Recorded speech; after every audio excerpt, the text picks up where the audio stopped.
Hey, good morning. Welcome to Odd Music episode number 378. What's up, Scott? Hey, how's it going? Go pretty good, man. Go pretty good. It's the eve before Halloween. Yes.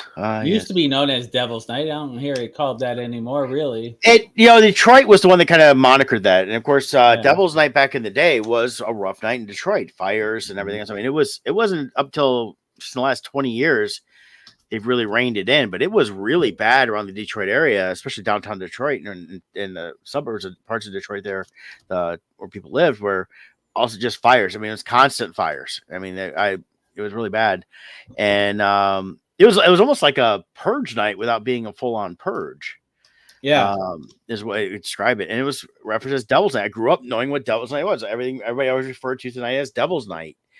Yeah. When we moved here from New England, we'd never heard that phrase, and it was insane. Like, we're watching the news and they're just showing houses burning everywhere. It's like, what the heck is going on? Now, according to Wikipedia, I pulled it up real quick. I didn't even think to look at this. It's just something I grew up with, but it's Mischief Night. Was an informal holiday in which children, teenagers, adults engage in jokes, pranks, vandalism, or parties. It's been known by a variety of names, including Devil's Night, particular in Detroit, and then Gate Night, Goosey Night, Moving Night, Cabbage Night, Mystery Night, and Matt Night. I've never heard of anything other than Devil's Night, but I have heard the Mischief Night.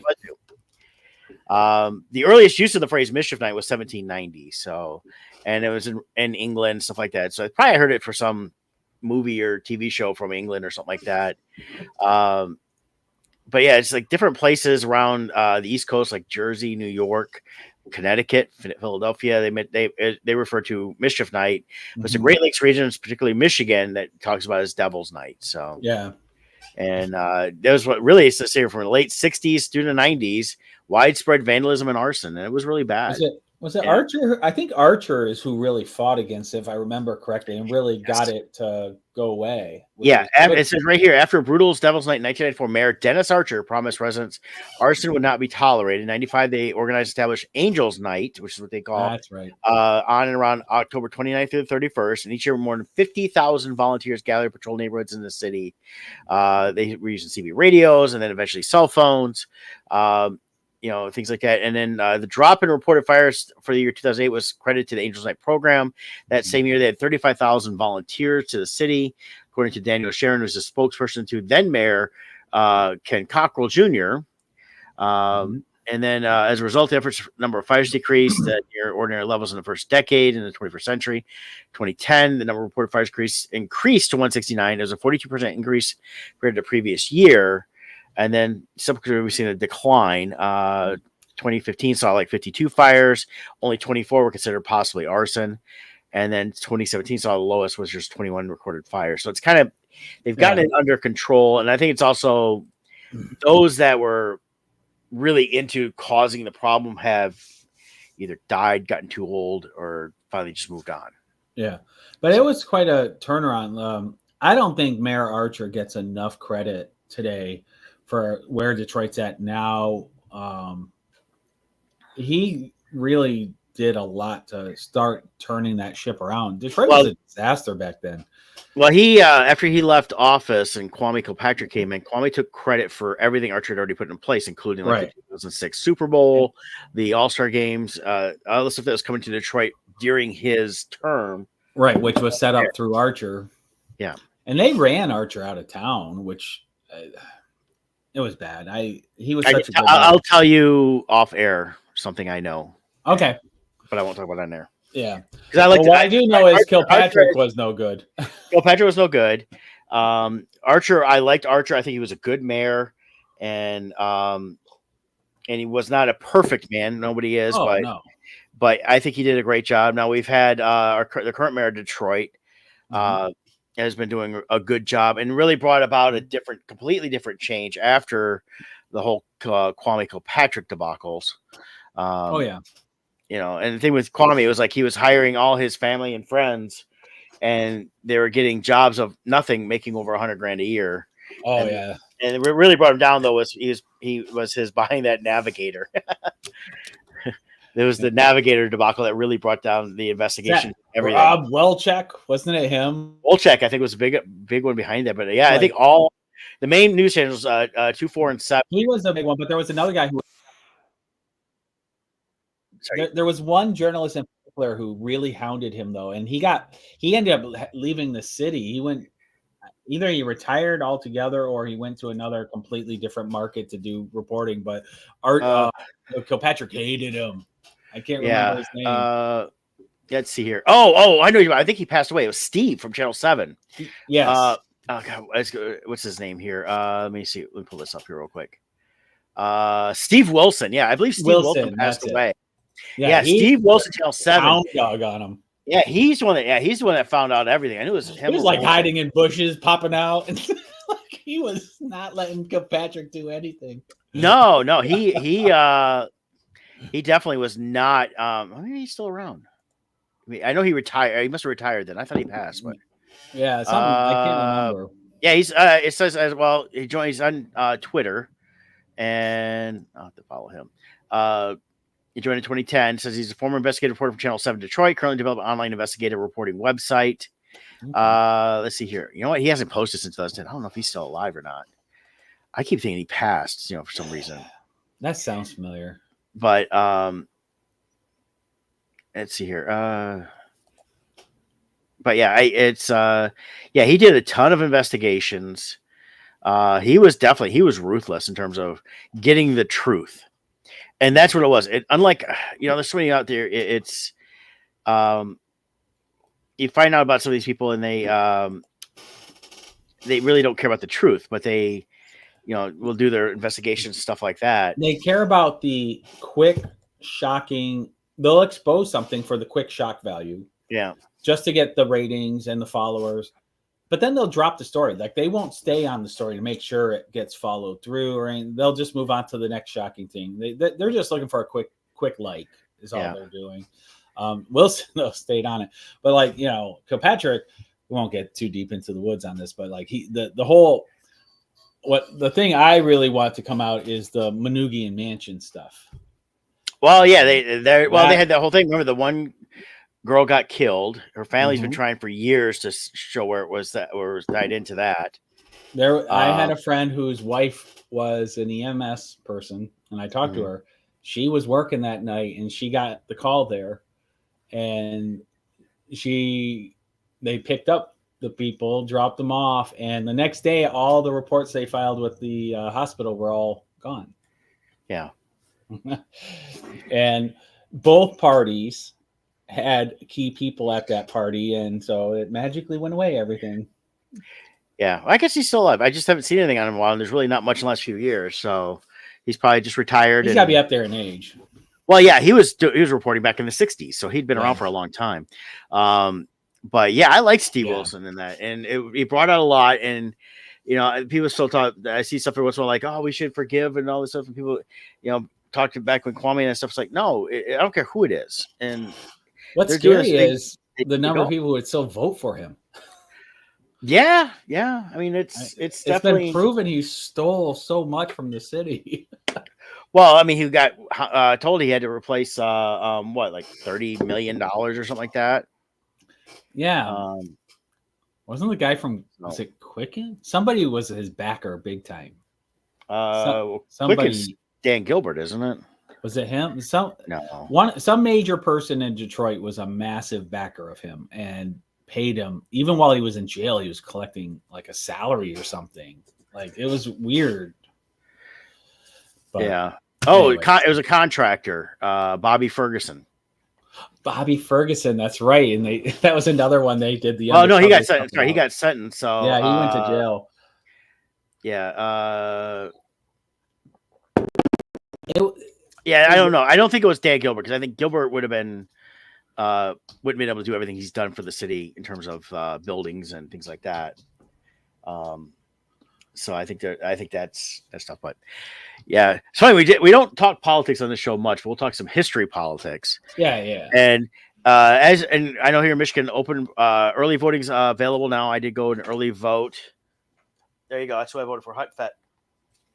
Yep. Did you really go early vote? I did. Yeah, we did too. So what day did you go? I went yesterday morning. Okay, so yesterday was Tuesday. Tuesday, so and I did that. Well, I worked all weekend, of course, but I went yesterday morning because I figured, well, it's Tuesday. Most people will be working. It'll be quiet. And sure enough, we walked in 8 o'clock when they opened, walked right through, did the voting, did it out, and I was out of there by 8:10. So we voted on the weekend. It was busy. Like election day. So we went Sunday. Saturday was the first day for early voting. Mm-hmm. We went Sunday. It took a half hour to get through the line, and they had multiple lines going, processing everybody. The atmosphere, it felt like election day. Everyone had high energy. Everyone was excited and good spirits. Everybody's talking with each other in line. It flowed really well. Jill and I are working the general election next Tuesday. Okay. And so some of the workers I knew through training. So I talked to them briefly, and they said the day before at our precinct, they had 1,500 people. The line was more than double what it was when I was there. They had over 1,500 people the day before. They said it felt like the typical general election. And what I like about this early voting is one, to leave the pressures at the poll of having just tons of people there on just one day. Number two is there's a lot of people they're rushing from work to try to get to the polls because not every business closed. You get some that do. Mm-hmm. I believe the automotive companies, they've negotiated where they're closed on election days. Some of the schools have done that now mainly because they got people going into their buildings. So, but not everybody has that luxury of not being able to take the day off work to go vote whenever. So I like that. And I like that it wasn't fill it out, put it in an envelope, and we'll get to it later. You're actually putting it into a machine. So it's being counted right then and there. Yep. They are tabulated right away for early voting. And absentee, now keep in mind, different counties might do it different, but at least in our county, the end of every day, the ballot boxes are emptied for the absentee votes, and they are processed that day. They're tabulated. Mm-hmm. Now, there's a technicality here. They're processed. They're put through the machine and read, but the final tally can't be run until election day. So, but it's recorded, and it will know if you cast a ballot, so that if you come on the general election day and when I scan your license, it's going to give me a big red thing saying they already cast their absentee vote. So I'll know. Now, if you didn't, you're going to have to go to the township and they'll match your signatures, do all that. There's a way where they can verify. Right. And you can contest it if it wasn't your vote, and you'll be allowed to vote. But I had it with, I had a few years back where they sent me an absentee ballot and I chose not to use it. So I went in and they said, well, you got an absentee ballot. I was like, well, I didn't submit it. It's not been, and then we got, but you have to bring it. Yeah. And so you have to bring it, and they have, and then they can verify that you haven't filled it out. And then correct. That's the worry. So if you do have an absentee ballot, they also changed too what you can do with it. So if you've lost it, don't worry. You can still vote, but there will be, it's a little annoying, but it has to be done to protect the integrity of the election so nobody double votes. You will have to sign something and have that ballot invalidated. So if it gets cast again down the road, it won't process. And then you'll be issued one. But if you have it with you, you can either drop it off in the drop box, or you can even bring it with you filled out, and then you can go and put it in they now allow you to put it in the voting machine so you can see it tabulated. Mm-hmm. So you can see that. So that's a cool feature as well. Now, the one thing I found interesting was when we went in, of course, you show your ID at one station, they tell you which precinct to go to, and they had two different rooms set up, same room, but they'd split it. And certain precincts were to one side, certain precincts to the other side. So we went in, give an ID. Okay, again, they said, okay, you're precinct 7. So and they checked the school district. Okay, I'm Lincoln School Districts. And what they did was they put stuff in the computer there, and they printed the ballot right then and there. They were not pre-printed. That's what they did with the early voting, because you have every precinct, a lot of them have their own ballots because different people are running, different millages, all these different things. So I was wondering, how are they going to handle managing 30 different ballot types? And that's what they did. They had the machine right there, and it printed off your ballot with your district on it. So it was really cool to do it. Hey, we got international Kevin joining us in from France. He's from France. He is not a conehead. That's right. Hey, viva la France. I don't know any French, so French fries. That's all I know. Actually, that's Belgium, I believe. It is. Oh, Yeah. if you know a Belgian person, especially older, they will tell you every conversation and remind you that they invented the French stole it from us. Yeah, Kent piped in so that he went to Belleville City Hall to vote on Saturday morning, and they already had about 60 people vote. Nice. So, and that, yeah, I think a lot of people have gone early, and it's going to be spread out through the whole time. I think Sunday is the last day for early voting, and then Tuesday. So, yeah, one thing that was happening this past weekend, which is kind of sad, in Oregon and Washington. Did you see this? Oh, they blew up the ballot box. Yeah. So here it is. Here, this is CNN. So it's not a right-wing news network at all reporting on it. But Oregon and Washington, hundreds of ballots were destroyed. So this is a new thing now. This is also a good thing. Why, like, at least for us, I don't know what the rules are out there where they empty the ballot box every day and process them. So unfortunately, whoever's ballots were destroyed, no one's going to know whose were cast. But if that happened here, and you know what day you dropped off your ballot, and you know that happened, you could still show up to vote, and we would, when we process it, we would be able to tell you if your ballot was counted or So not. If were they not? you would be allowed to. Were they not empty them every day? Or I don't know what they do out there. Oh, okay. We do. I would assume they'd empty them every day everywhere because I would hope. Yeah, I mean, you But got the hundreds rules of are- ballots in the boxes. Yeah. I mean, I would empty them. They should at least empty them every day just They to should. lock them up because weather and everything else. So Right. It's just, every state has their own election laws. So I don't know what theirs are out there, but I would assume that they do empty them every day. But, that's sad that people need to allow, this is democracy, us voting, casting our ballots. And it's important. I have my own views politically, but I want the process to be as much integrity as possible, which is why I'm part of it. And I really, actually, it's given me a lot of comfort being part of the process because I see how many checks and balances there are. You really, the software side of things is one thing. People can program things behind the scenes, and you have no way of knowing what it's doing behind the scenes. But as far as the people, in my experience, everyone loves being part of the process. There's so many checks and balances. You would have to have about 10 people being in cahoots to pull it off, to do something wrong. Now, if that happened, which is video from the past election where you see there was a whole team of people. So short of that, though, you couldn't do it. If one person in a group was trying something, the others would catch it. Right. So overall, I would say, no election in the world is ever going to be secure, but I still feel we're probably one of the most secure elections in the world. Yes. Still. And I think so. I agree with that. I think it's just, and it's the process, and that's one thing I think people would fight for is the ability to continue to have that.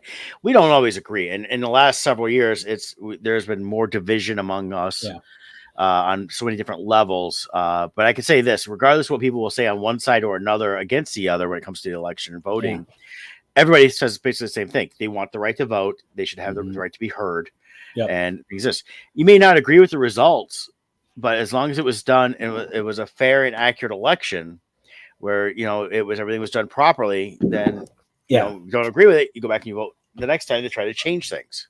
Yeah, well, that's the key. It has to be done properly. The 2020 election, regardless of, even if there was not one single fraudulent vote ever cast, the fact remains you had 6 states illegally change their election law by going around their state legislatures. That was unconstitutional, and those 6 states should have had their elections invalidated.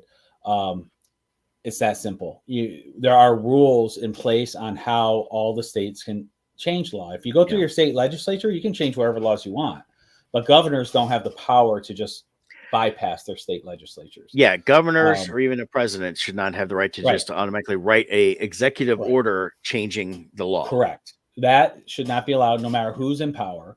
Yep.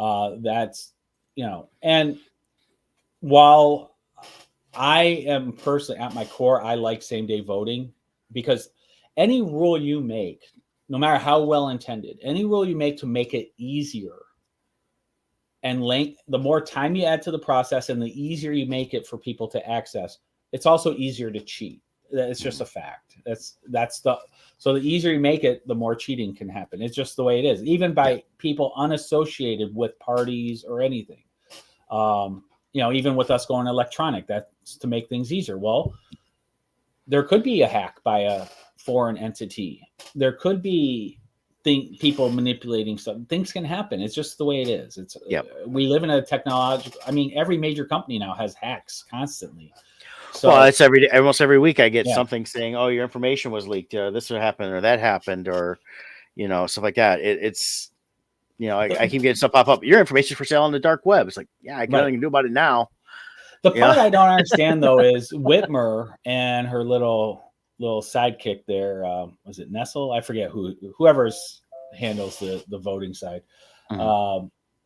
They've already come out and said we won't know our results until about 48 hours after. So with all the early votes being tabulated as they come in, all of the absentee ballots being processed as they come in, and then you just hit a button on election day and we'll know those totals, and people being processed electronically day of, how are we not going to know for 48 hours? Well, that makes no sense. I kind of see where they're going with some of this stuff. And I think what it is one is, definitely need to make sure that nobody's doing anything fraud and dumping votes in after the fact once they know the results to go one way or another. Number two is they should treat it like here's the unofficial results, and then they go through the ballots themselves to make sure that when they were registered in, they were registered properly. I mean, that's what they always do. They always manually count the ballots anyways, to a point, especially when they're close.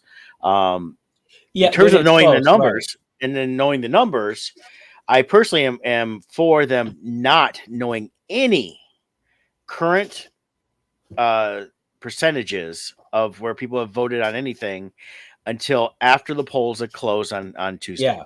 Well, that's what I mean is there's a difference between processing and tallying. I'm saying tallying, but day of election is when they can tally it.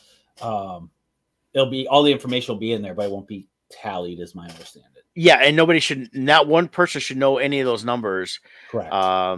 About that stuff either. So I think that's good there.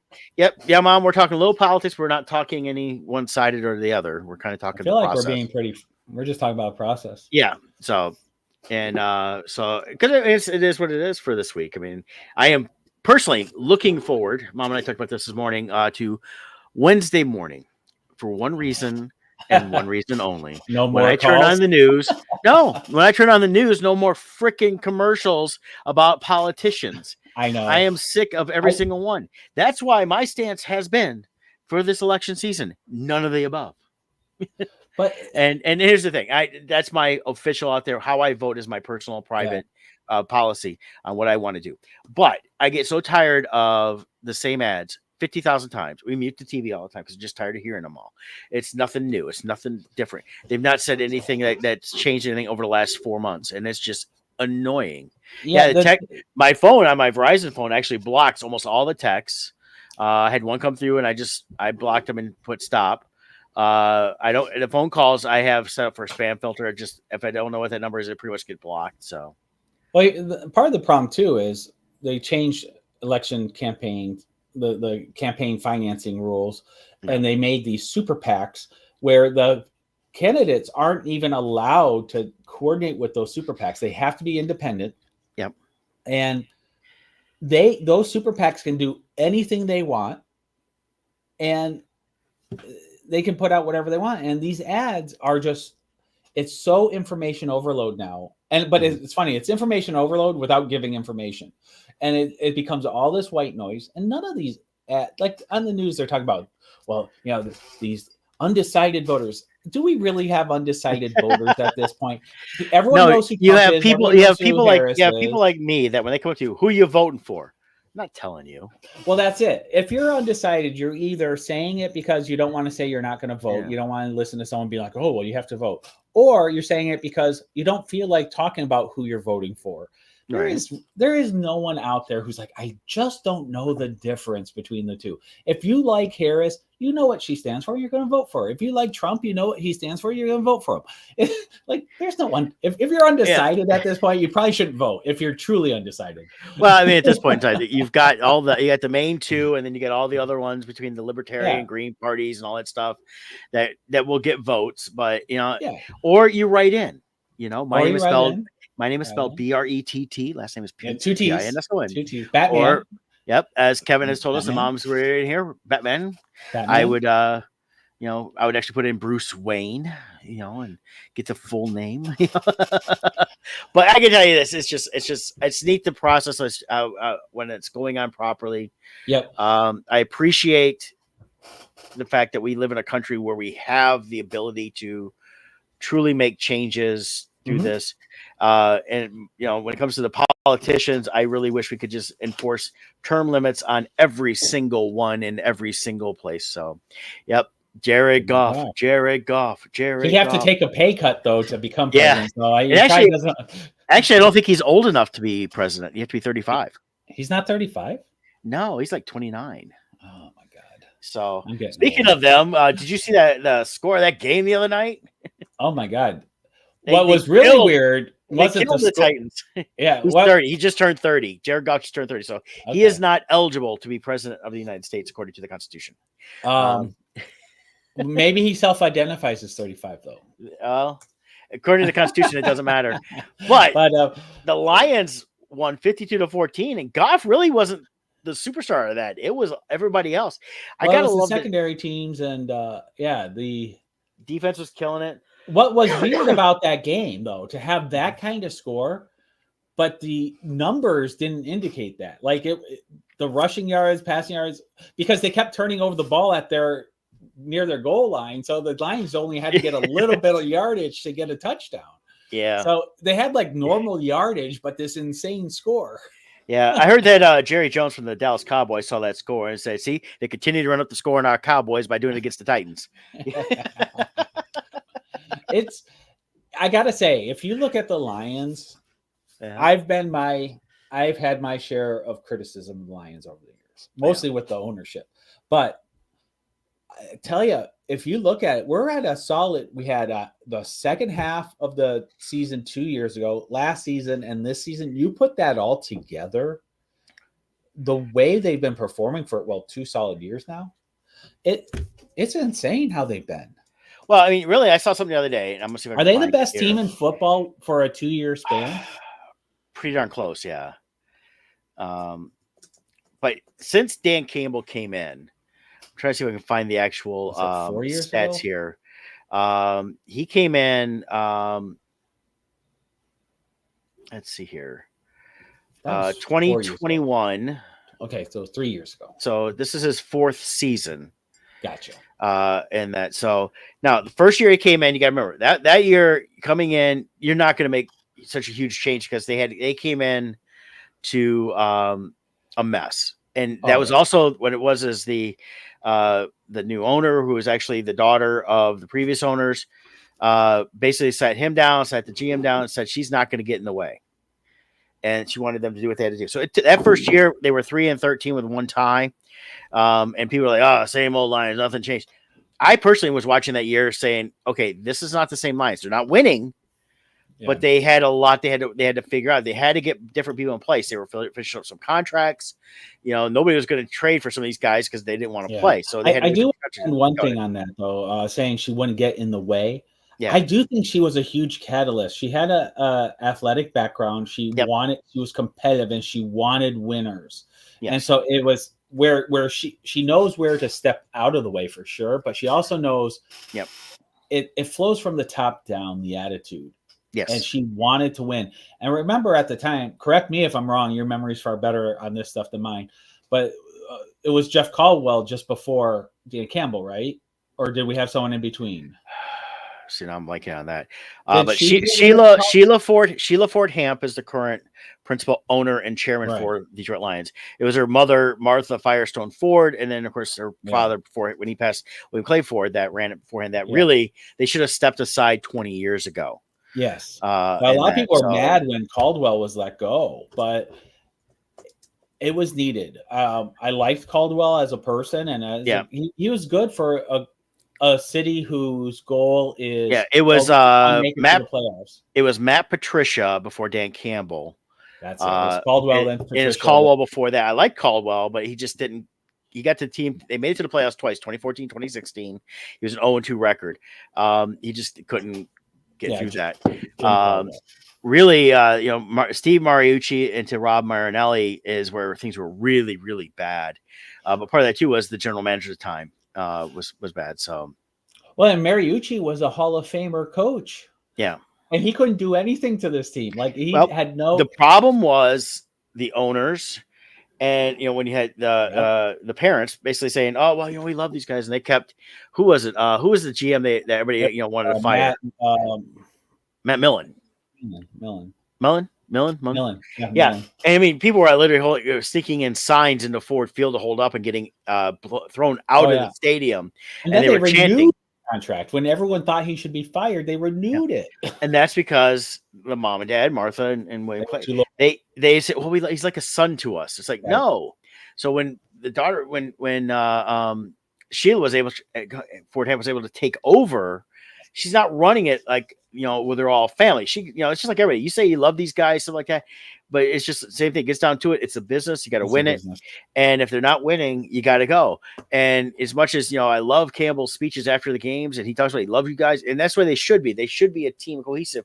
But when it comes down to at the end of the season, things like that, when you got to make changes, you got to look at what's best for the team going forward. And sometimes somebody may not be that best for that team going forward because they just can't fulfill what's needed.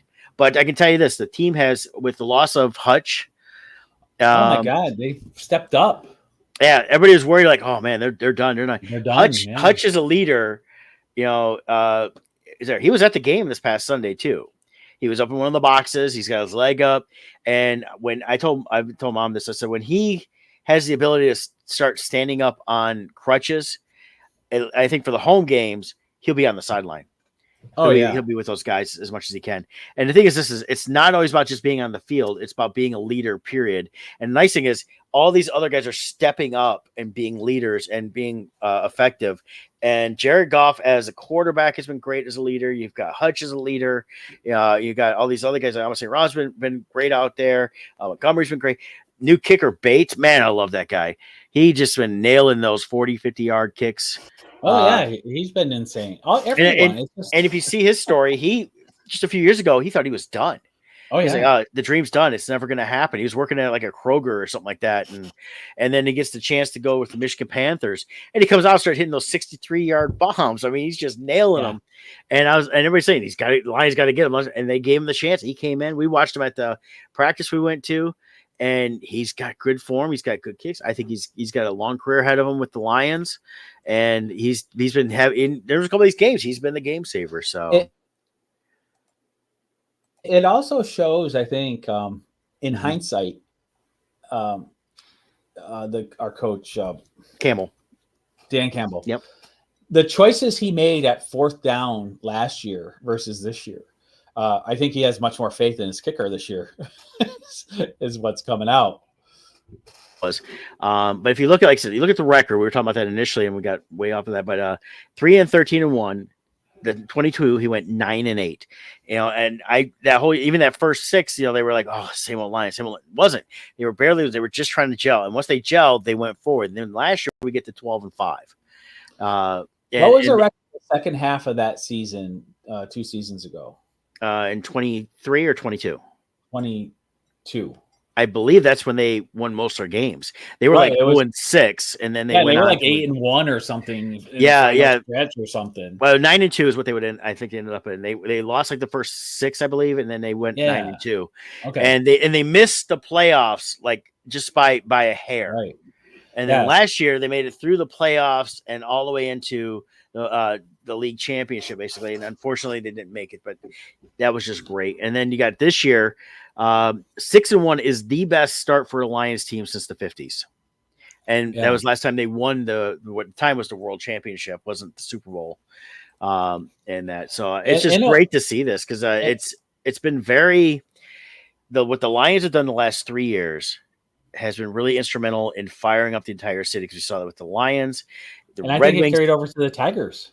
Yeah, with the Lions, you get to the Tigers carried it over with what they did this year. The Red Wings are coming out, and they're none of them want to give. They're not coming out just to skate and they're trying to say, hey, we can't let these guys show us up. And next step's gonna be the Pistons. Can the Pistons start coming out and do better than last year and actually win some games? Yeah. Winning is contagious. Yes, having that attitude to fight through it, and in a weird way, obviously, you never wish anyone to get hurt. But Hutchinson getting hurt may have really been a good thing for the team, because it's creating the scenario for these other people who maybe look to him to handle the weight. Yeah, they're now rising up. Even go all the way back to like Mike Utley when he got hurt. Mm-hmm. After he got hurt, the team rallied around him so much. Wasn't that when they had their like really amazing season?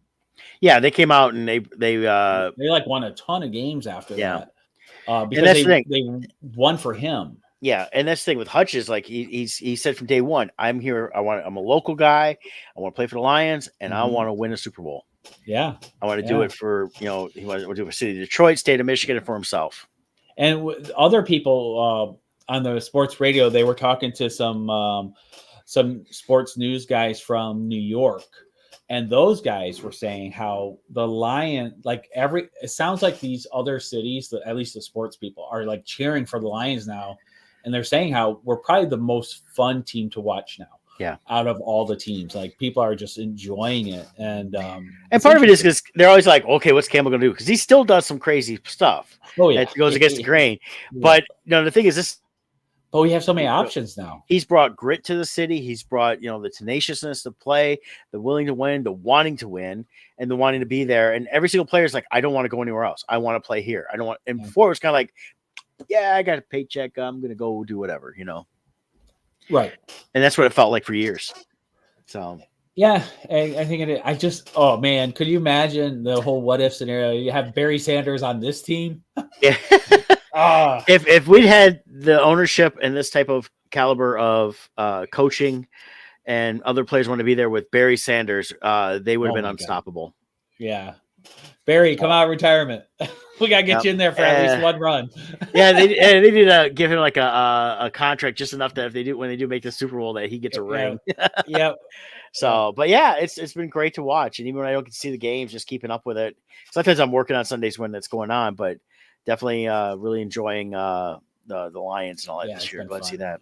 So, but there's let's cover this real quick before I got some news that dropped today, but let's cover the Kickstarter real quick.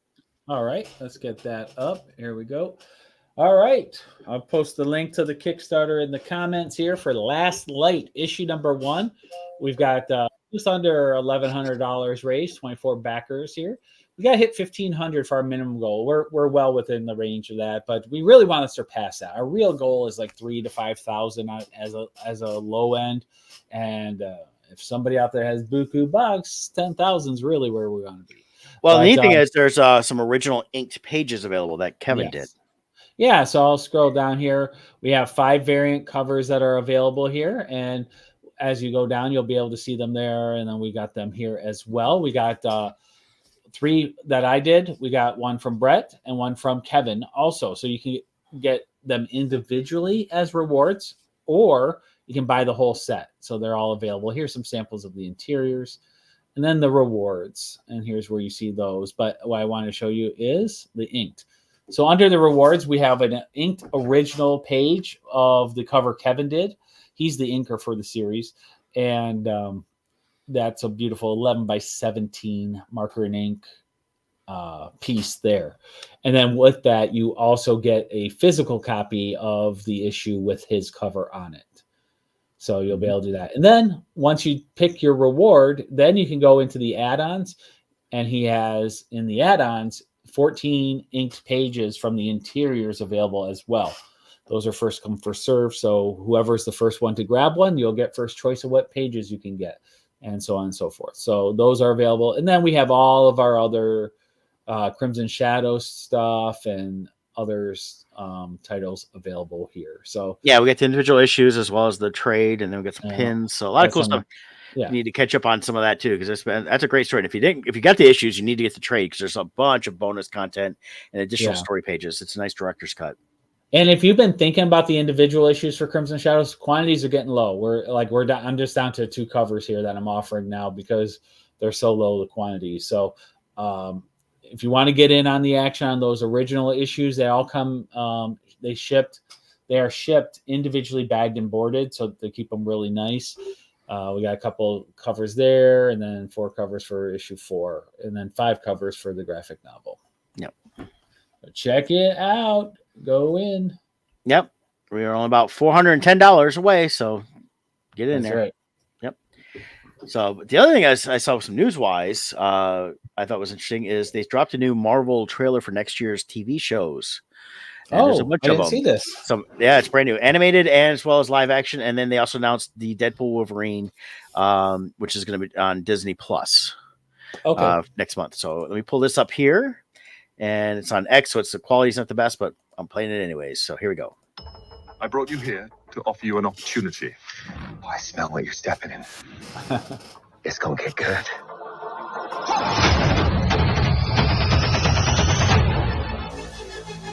It's been some time, hasn't it? I am looking forward to this. You've come up in the world. I could say the same about you.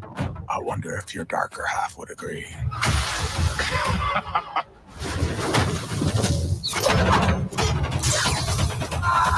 Exactly what kind of a lawyer are you? A really good one. Miss me! Oh! I want to build something undeniable. Anyone who's ever accomplished anything iconic in life has had to do some questionable things to get it done. But for an adventure?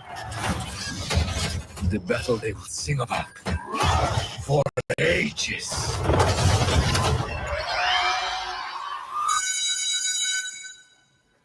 You can slate whenever you're ready. Simon Williams, reading for Wonder Man. I was born to play this character. And we both have a lot riding on this. You better not mess this up. I know. I am ready. I am Marvel Jesus. We have a long road ahead of us. Much to do. Oh my God!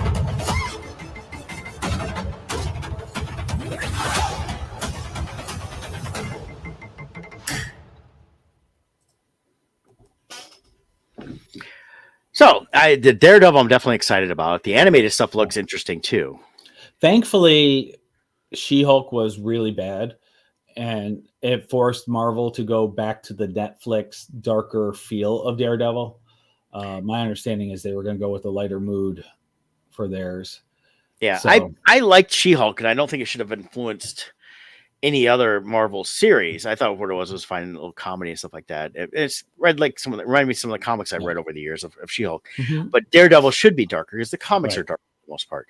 And it's been, by the time it comes out next year, it'll be almost 7 years since the last season of Daredevil. So it's been quite a while. But they got that new Wonder Man, which is coming out. And my understanding, reading up on it, that's the same character from Iron Man 3. That was supposed to have been, what's his name? It was Ben Kingsley. Ben Kingsley, yeah. He's playing the same actor guy. He was the Mandarin, the fake Mandarin. Yeah. He was like the fake Mandarin. Yeah. So, but he's an actor, and that's what this Wonder Man is supposed to be like, a take on the Hollywood. I'm looking at it going, okay, it looks like you're going the same direction you did with She-Hulk. I like the Wonder Man comics I read, 30 years ago. I used to read those all the time. And so they're going a different take on it. So I'll give it a wait to see a real trailer on it, see if it's worthwhile. The Ironheart, I've never really been thrilled with anyways. But I knew they had already filmed it 2 years ago. So it's been pretty much done. So I think it's one of those things that they said, let's just get it done and get it out. Well, I think the backlash was so bad. was it She-Hulk? Because it was scheduled to come out, and then they pushed it back, and it was fully done. Yeah. So they delayed it for whatever reason, but so they're bringing it back out. I don't care about it. I'm not going to be watching that one. Well, even in the comics, the comic fans, nobody really has gotten crazy about it and stuff like that.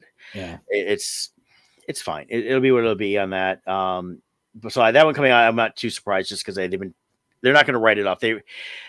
Disney's taken enough hits for write-offs that they're like, okay, we gotta get this stuff out there. In the long run, it's better to lose after it's aired than to just write it off, kind of like what Warner Brothers did with that Scooby-Doo movie, and then there's another one they did too.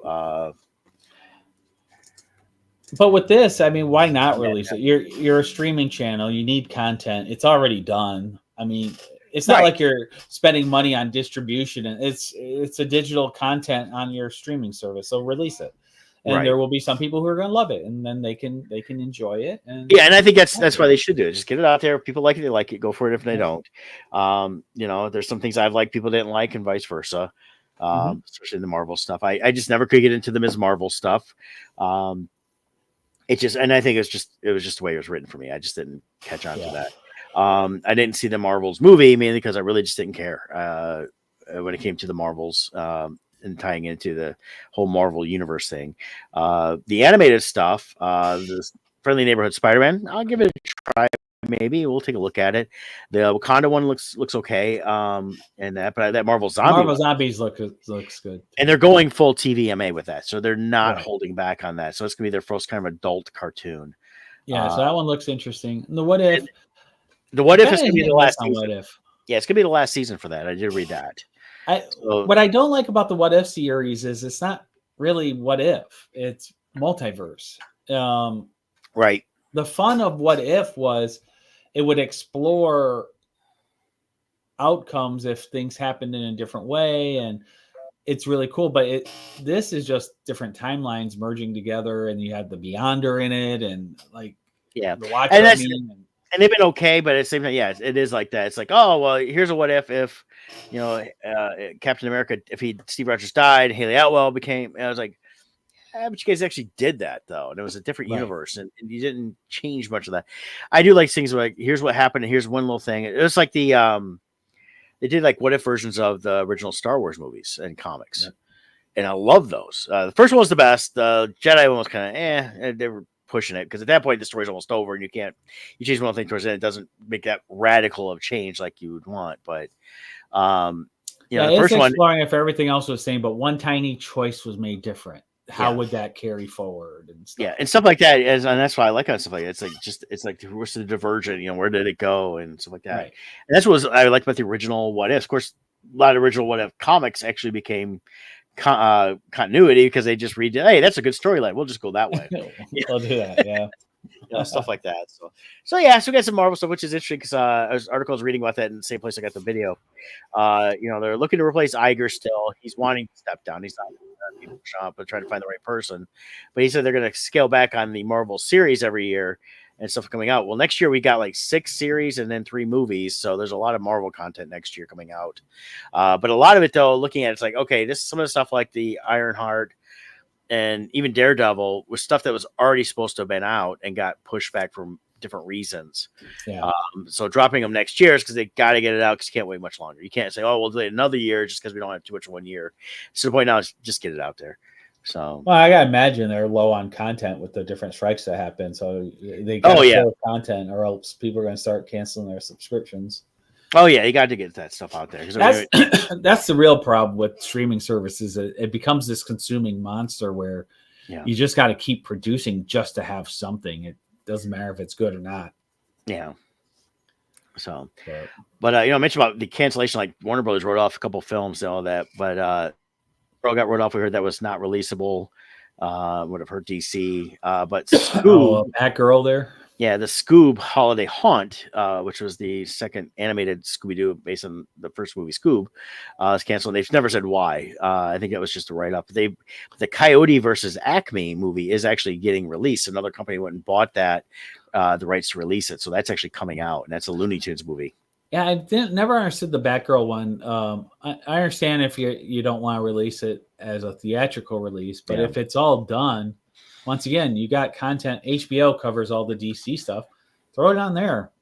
Well, considering that Warner Brothers and all that's owned by the same company, they with writing it off, they can't do that. Someone else can come buy it now, like they did with the Coyote one. And I wouldn't be surprised if we don't see somebody eventually maybe buy it and release it somehow.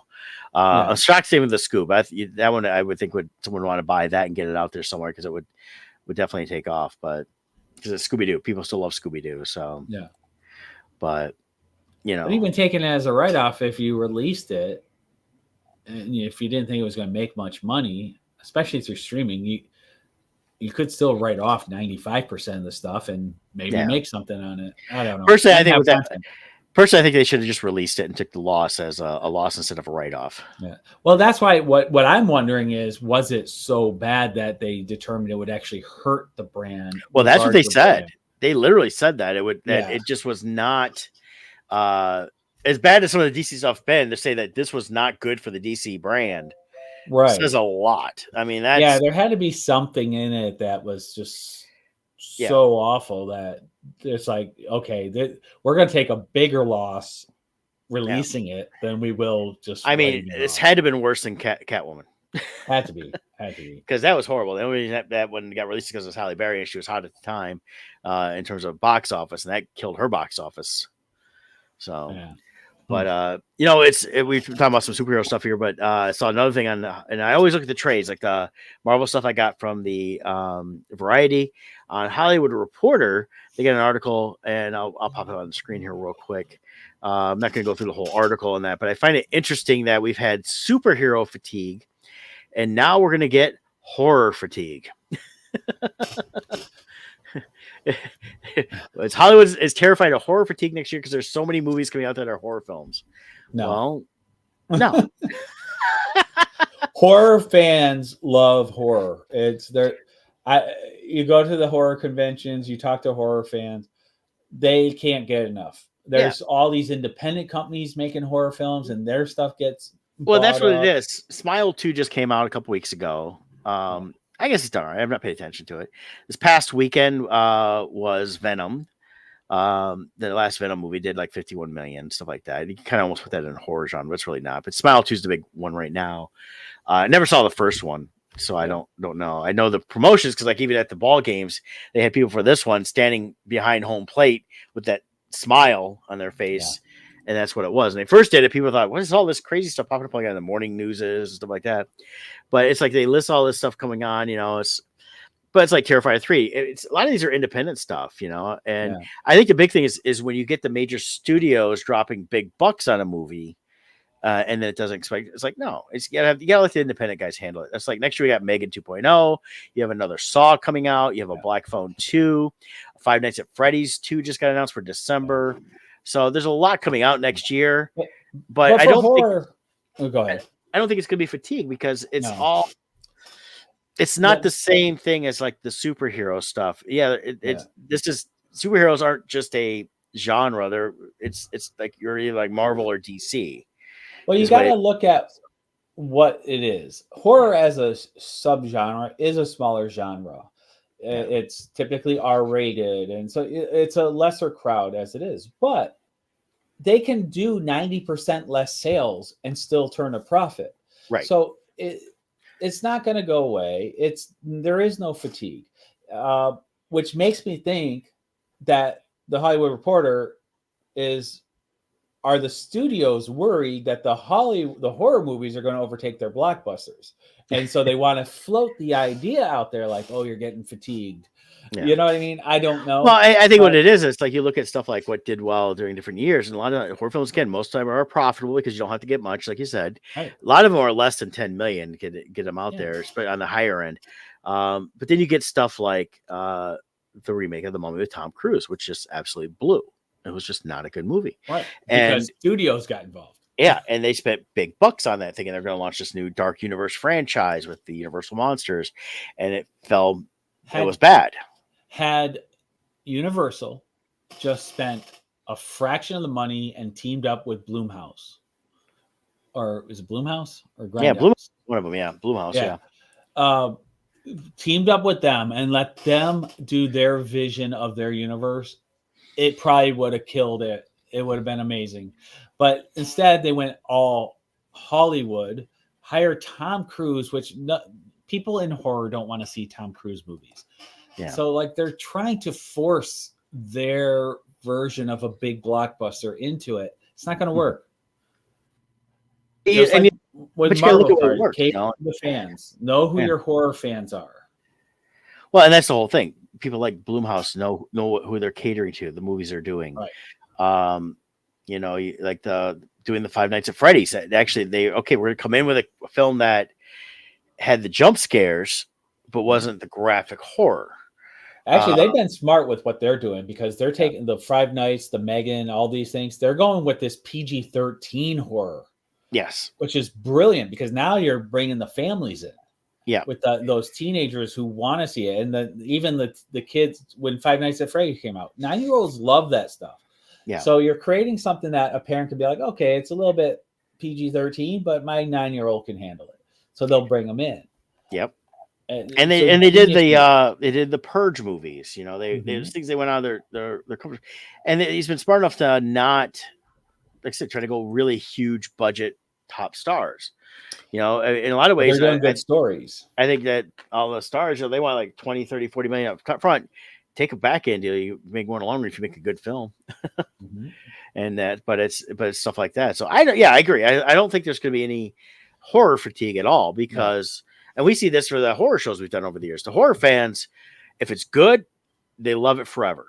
And even the sequels kind of get crappy. They're like, well, I still love the genre. I still love the franchise. And because you see that with the classic franchises we have of, the Freddy's, Jason, stuff like that has continued on throughout the years. I've never met a horror fan saying, I think I'm getting tired of horror. I've never met a horror fan saying that. No, and they'll watch some of the most garbage ones and like, it was crap, but but they still like it because it was my genre.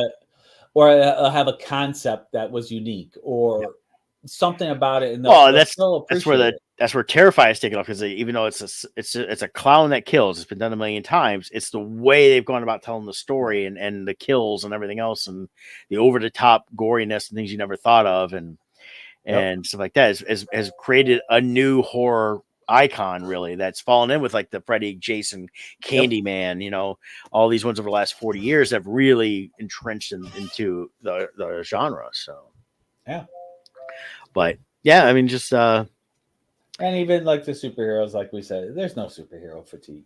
No, it's crappy movie fatigue. Crappy movies. And that's the whole thing. People are just really tired of between our normal day-to-day lives being hectic. The amount of entertainment content that's out there, we don't need to consume crap anymore. So if something's crappy, people are just like, I'm just going to get up and leave. I'm not even going to finish it. Or I'll wait till it's on streaming because I'm not going to bother with this. So there's too many options now to produce crap. Yeah, and the problem is we're getting in is it's unlike the 80s with video stores. It was just being released on video. It's now being more readily available, and they're trying to push some things. It's like I just still could not believe the that Fall Guy movie. I was like, okay, I'll give it a try. I really couldn't get past 15, 20 minutes. It was just like it was bad. Yeah, it's horrible storytelling. And it's like, and they made the original trailer actually looked good. I was like, okay, I knew it wasn't gonna be great. I was thinking, okay, it'll be a mindless entertainment for a while. I wasn't even mindless. I was going, oh, this is almost painful. Story sucks. And then part of it too is I know the original Fall Guy, in terms of the stories and stuff like that. And they completely reinvented it and made it feel like, Barbie's Ken went off to play Fall Guy. Which is what it was. So that's kind of what I got this week. That's not much has been going on. So, but we should revisit the Kickstarter before we sign off here today. All right. I'll give a quick update too. I officially am in the Great Lakes Comic-Con in February. He used to call it Comic Expo, didn't he? He's called it both. Yeah. So now on the invoice it said Comic Con. Yeah, it's one of the things with the initial lawsuits. Yeah, maybe we switched the names for a minute, and some kept the expo, some go back to con. Yeah, because it's kind of come out like, well, really, they were just going after the one show. It was not about everybody, but they were just protecting their brand. So, Yeah. So, anyways, I will officially be at the Great Lakes Comic Con in Warren, Michigan, this upcoming February. Yep. And then a couple of weeks later, I'll be. I will not Oregon. be. In fact, Mike got a hold of me to make sure I was whether I was coming or not. And I let him know that because I'm leaving for London a few days after, it just wasn't going to work with me being at both shows. That'd be rough. In that, so just a lot to do to get ready. You want to make sure everything's set for the one show, and so I have to try to prep for 2 shows back to back, especially with one being an international show. Yeah. But Scott's gonna be there representing Bardstone, so you'll be able to get all the fun books and that. Yep, and I'll post the link one more time. Last Light. Yep, and you can choose your covers, or you can go with the 5 cover option. There is those in there as well as the other cool add-ons with the pages and stuff like that. So yeah, check it out. Click the link, click on back this project, and choose your reward. You can also see the rewards along this side here. As you scroll down, you'll see a description of each. Yep. And then, or you could get them all 5 covers. And then once you choose that, then you go to the add-on menus where you can add Crimson Shadows books, Frankenstein, Jekyll and Hyde novels, digital editions, enamel pins.